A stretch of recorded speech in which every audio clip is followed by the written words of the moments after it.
Before the gods, there was only her. Long before the world knew the names of gods, before the skies were filled with stars, there was only darkness. And in that darkness, there was her. No one knew her name, for names did not exist yet. No one called her mother, or creator, or queen, for there was no one to speak. She simply was. And she was alone. She drifted through the endless dark without light, without sound, without time. She did not hunger, for there was nothing to eat. She did not thirst, for there was no water. She did not grow tired, for there was no sleep. She only existed, vast and silent, wrapped in the emptiness that had always been. But within her, something stirred. A whisper, a thought, a feeling, something that had never been before.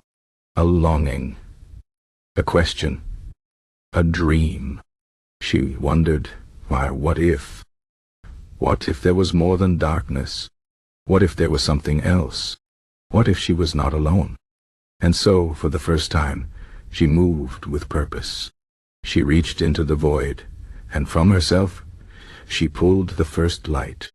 It was small, a flicker, a spark, but it was enough. It was something. She held the light in her hands, and she breathed upon it. The spark grew, brighter, warmer, until it became a flame. And with that flame, she pushed back the darkness. But light alone was not enough. She wanted more. She wanted sound. And so she spoke. Her voice was the first sound in all of existence. It was not a word, for there were no words. It was not a song, for there was no music. It was simply a noise, deep and powerful, rolling through the emptiness like thunder. And where her voice touched the darkness, the world trembled. From the trembling, from the light, from her will, the first things began to form. The flame became the sun, burning bright and fierce. The echoes of her voice became the winds, howling and whispering. The places where she had walked became the earth, solid and strong. And still, she was not satisfied. She looked upon what she had made, and she saw that it was good, but it was not alive. It did not speak.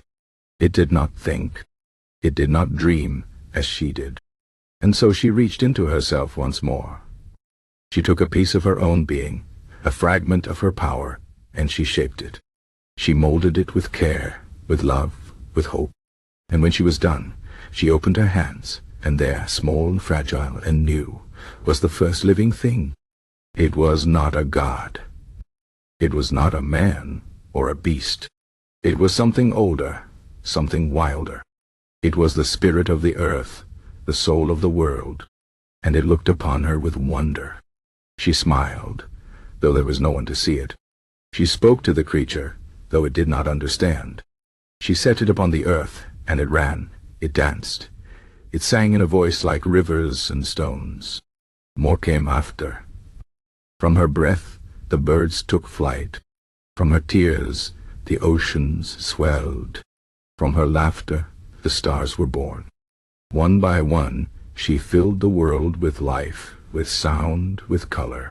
But as the ages passed, the first children grew restless. They began to change. They began to think. They began to ask questions. Who are you? Auntie, they wondered. Wame, what are you? Why did you make us? She did not answer. She only watched, silent as the dawn. And so the children gave her names. They called her mother. They called her creator. They called her the first dream. They built temples in her honor, told stories of her power, prayed to her in the dark. But she never spoke to them again. For by then the gods had risen, the strong, the proud, the ones who demanded worship. They claimed the skies, the seas, the underworld. They fought, they loved, they ruled. And in time, the people forgot her. They forgot that before the gods, there was only her. And yet, if you listen very carefully on the quietest nights when the wind is still and the stars are bright, you might hear it. The echo of her voice, the whisper of her breath, the memory of the time when the world was new, and all of creation was born from a single thought, a thought that began with "what if?" And so the story goes on. Not in temples, not in prayers, but in the rustling of leaves, in the crash of waves, in the heartbeat of every living thing. For though the gods may rule, though men may forget, she was here first. And in the deepest dark, before even the stars were born, there was only her.